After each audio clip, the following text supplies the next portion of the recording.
a week for an hour each day, people can spot a phony very quickly, and I think that her audience knows that Ricki is very genuine. Part of Ricki's appeal to the viewers and the guests is that she has experienced some of the same problems they have. Meet Scotty, Jenny, Candy, and Tiffany. They all say that people treat them just like dirt because they're overweight. We put her out there with some teenagers who had weight problems, and we knew this was a very hard area for Ricki.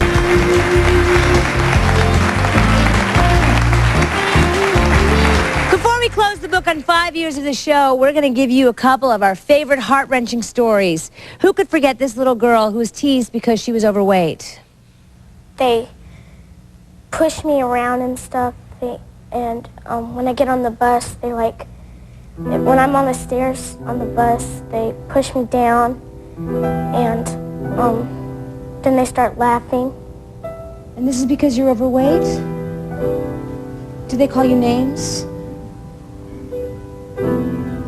And they hurt. What do you want to say to those kids?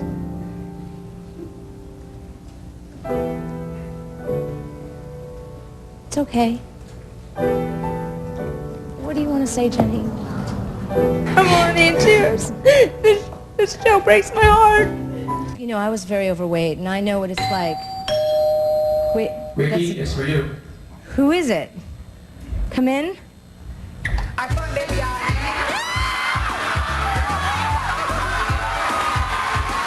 We felt if we surprised with Richard Simmons, he could sort of take over a little bit and help her out.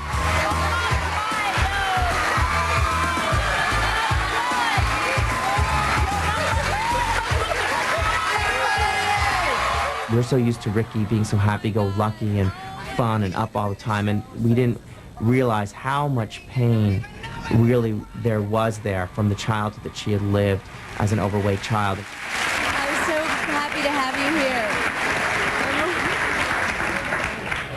I'm already in tears. This show breaks my heart. For Ricki, the show's success was especially sweet. After her earlier triumph and defeat, she was back on top. School that she's not going to have a boyfriend, and I tell her all the time, you're already a knockout. Wait till high school.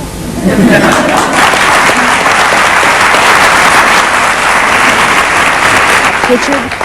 I get about 10,000 letters a month from people all over the United States. Many people write me about themselves. But Darlene wrote me about Candy. And if you could see this letter, I mean, this is a teacher. This is Darlene. This is Candy's teacher. I want you to see this letter, this love letter, how much Darlene loves Candy. And that's the truth. It is the truth. Tell me what you think of Candy. She's a wonderful person. She's got a wonderful personality. She's got a wonderful heart. Candy has been a dear since I first met her. I was her second grade teacher. She's my helper now in the 6th grade, and she's wonderful. I love her very much, and I'm very worried about her. Is that why you wrote the letter? That's why I wrote the letter. We come from a really nice, good school, but we have our bad apples. And I know that Candy's had a hard time. We've tried in different ways to help her, and there's been a lot of support there for her, but there's also been problems.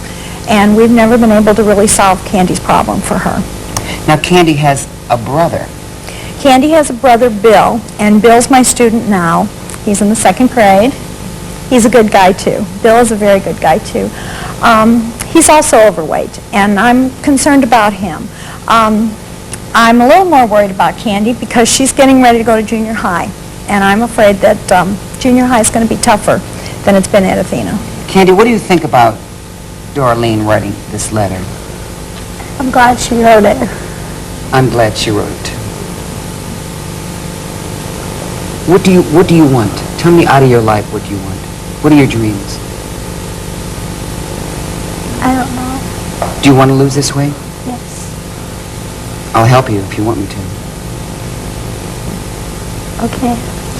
But Darlene, do kids ever forget? I mean, I know my sister was teased, not because she was overweight, but because she was different from other kids. And you know, all through, this started in 1st grade and all through high school, the kids ostracized her forever. Do kids ever forget? I don't I don't know. There are a lot of awfully good kids. There really are good kids. But there are some kids who just make it a hard way to go for others. Candy started out helping me 20 minutes a day, which is the way our teacher helpers do it when they're in the 6th grade. She stopped going to lunch because she didn't want to eat in front of the kids, so she's in my room at lunchtime. She stopped going to PE class because it was humiliating for her to do activities in front of others, so she's in there at that time. You're just afraid that she's hiding from life. I want her to feel safe with me, and she's a big help to me. She's really a big help to me. But I don't want to make it possible for her to hide from life. I know that it's tough out there, and I know that she has to be able to handle it. I want her to have a safe place, but I also don't want to give her a hiding place. Is there PE at your school? Yes. And do you take PE? No. No. And why? Because I got into it with the PE teacher. I told her I didn't want to do it, and she said I could. See, what I found out when I was overweight, Ricki, is that if it was a one-to-one, if there was just one person there, they didn't make fun of me. It was when there was a couple, when there was a group, there was strength in that anger. I mean, it's not like any one person came up to me and called me names or put me down. It was that group that walked down the hallway that saw me. But I understand that teachers can be cruel too. Jenny, your teachers have been mean to you? One of my 3rd grade teachers, she gave me extra work to do, and the first time I did this one page, I asked my mom this question, and she helped me understand it. And then she gave it to me like 3 months later. She gave her a list of assignments that she said she did not turn in. And you think she was picking on her just because she's overweight? She asked me the same exact question from this one assignment, and I said, "You've done that. What is this?" And I started, because I helped Jenny with her homework. I try to help her. There's certain subjects that her dad does because he's better at them than I am, but I was going over these assignments, and I said, "She's done them before." You know. Scotty, what about you? The teachers are mean to you? Yep. They've pushed me up against lockers, punched me in my shoulder, told me to get out of their class because I would bend the chairs. It's hard to believe that when this lady here, this teacher here, wrote this kind of a letter, and you have a principal. We're going together and kick some butt at this school. I'm telling you that right now. I'm angry. I'm angry. I'll go with you. I want him to get in football or something like that, because his bigness and all that, he would be a heck of a football player. But the PE teacher laughs at him, says he's not going to amount to anything. That's why he don't do PE. He likes to play basketball and do other things like that, but he don't. Okay. Rejoining us is Tiffany, and seated next to her is her mom, Miriam. Miriam says it breaks her heart to see Tiffany get upset because of her weight, and she also feels bad that she's not setting a better example for her. Miriam, how does Tiffany get upset? Take, for instance, a couple of weeks ago, she was coming home from school with some of her friends, and some boys was involved. One of her friends had the audacity to trip her.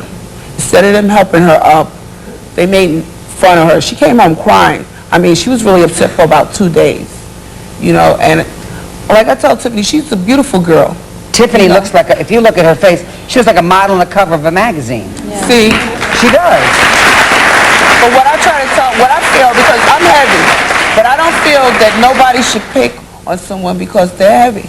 You know, yes, we need to lose weight, but I'm not going to hide in the closet while I'm getting ready for society says I'm supposed to look like so-and-so. No, I'm going to be myself, and I want my daughter to be herself, you know, and live life on, you know. Why should I have to hide? Why should I have to hide? We're all people. All people. And once people realize that we're all human beings with feelings and emotions, maybe everybody will understand, no matter what color you are, no matter if you're blind, no matter if you're crippled, no matter what you are, we're all meant to be different. We're not all the same. That's what the word individuality means. And I want my daughter to realize this. Tiffany, What do you want to say to those kids that trip you and make fun of you and laugh at you? Leave me alone, really. Really, they don't push me down the stairs or nothing because they know I'm not really popular, but I'm popular in school. Everybody know me, but they know not to mess with me or hit me with them. They know not to mess with me. But sometimes my friends, they really make me feel low, but me and my friends, we one love and everything. We hear and stuff like that, so. But even your friends make fun of you sometimes. Yeah, but sometimes they joke and sometimes it hurts. Or they apologize, or I'll make them apologize.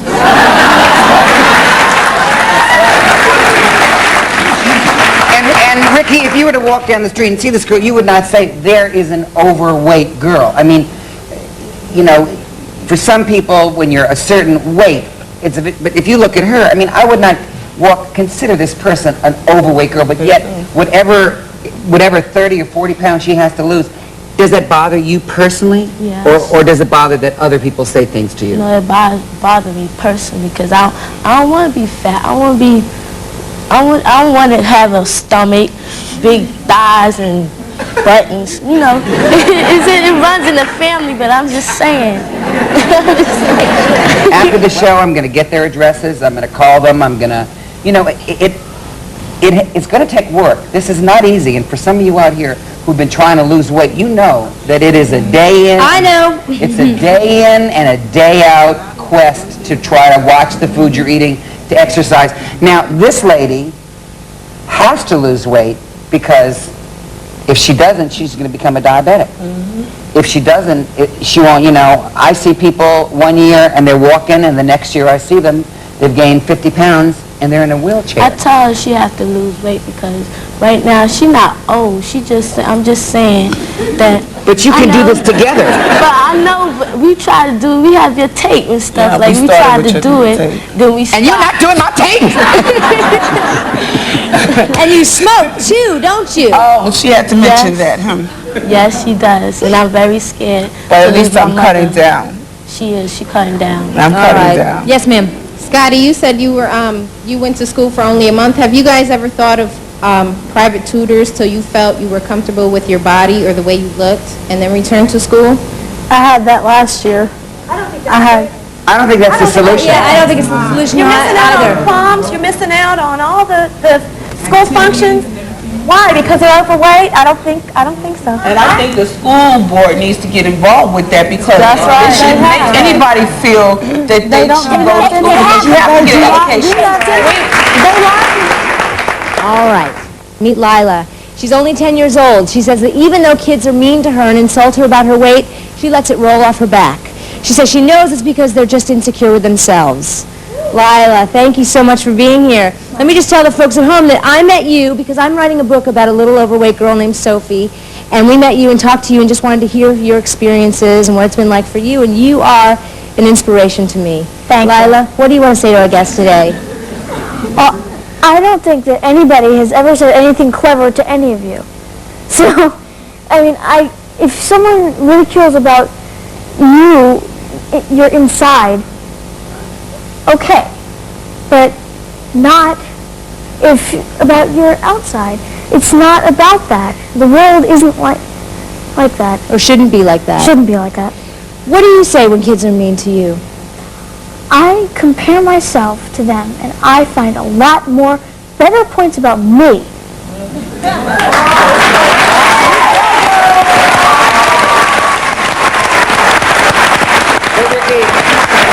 You can see, if you just took shots of the 4 overweight people here and saw their faces, and then you saw this little princess here who I adore, you can see that she has a positive attitude. You can see that she has good self-esteem.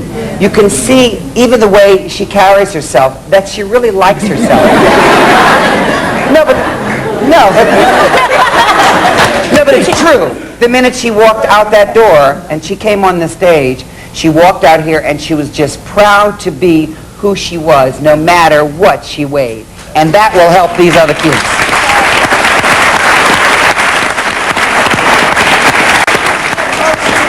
Yes, ma'am. First, I want to say that that's a really good attitude to have, and everyone should have that. And I'd also really like to commend the teacher, and there should be more teachers like you. And that's really nice what you're doing for her. Thank you. God bless Darlene! There are a lot of really caring teachers. I think an awful lot of teachers don't get credit for how much they care.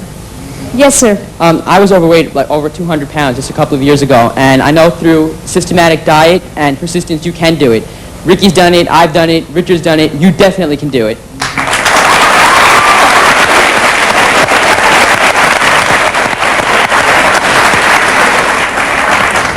But let me just say, it is work, isn't it, sir? I mean, I've been doing it for 4 years, and it'll be, you know, for the rest of my life. I will constantly have to look at what I eat. I'm one of the few people that have actually seen Ricki in a teeny little leotard with sweat pouring all over her body. And I was probably 80 pounds heavier than I am now. That's right, you were. And I was so proud. I had to come meet you because I had lost like 60 pounds, and I had to meet you, and you've been an inspiration to me. Yes, sir. Like say Tiffany, there's nothing wrong with her. She's sexy. For real.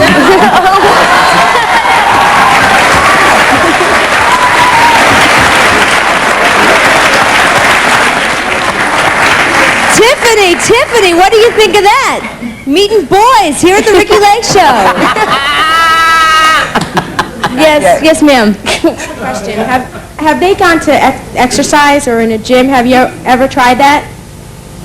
Well, first of all, when you're very overweight, who wants to take PE? I mean, when you're a fat kid, who wants to get it? You take it? I take it. You take it. Do you take it? No. Do you take it? Do you take it? When I was in school. Yeah. It's hard to walk into a gym. It's hard. I mean, when I went to school, they didn't have my size. Yeah, I mean, I couldn't exercise when I was 250 pounds. I mean, I couldn't.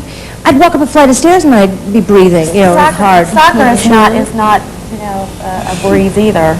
Soccer is a running game, and Jenny runs the whole time. So it's exercise. Yes, ma'am. Hi, Ricki. This is my daughter Julie, and Julie's lost 75 pounds, and believe me, I've been an overweight child and an overweight teen, and I saw my child getting hurt just like all these children are up here. And I help Julie. I drive her to the gym 3 times a week. I watch her diet, and I make sure she eats the right food because I want her to have a good self-esteem, and I want her to be happy in life. And being overweight didn't help me. You must be very proud. I am. But let me ask you something. Why aren't you going to the gym with her? She wants me to, and I just... You've got every excuse in the world. You've got every excuse in the world. I really do. And I have to make up my mind. I know it's for my health, and I want to see Julie get married, and I want to be here. And you're her inspiration, Ricki. Thank you. Thank you very much. Congratulations, Julie. Keep it up. I would like to thank all of my guests for being here, including Richard Simmons. Thank you for surprising me. I love you, too. And thank you for watching. See you next time.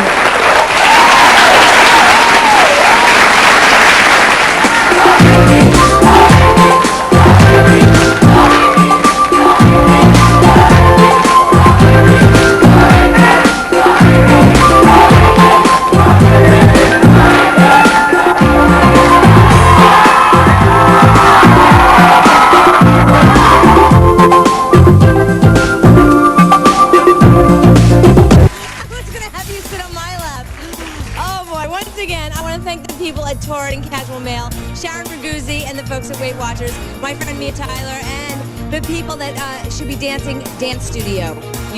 I said it wrong. You should be dancing studio. Oh God! Sorry. Do it again. Sorry. I'm all unnerved. I'm sitting on his lap. Is there music? Wait. You have nothing to worry about. Other relationships are in trouble. Probably because they're controlling. Anyway, that's on today's Montel, coming up at 11, right after Suddenly Susan.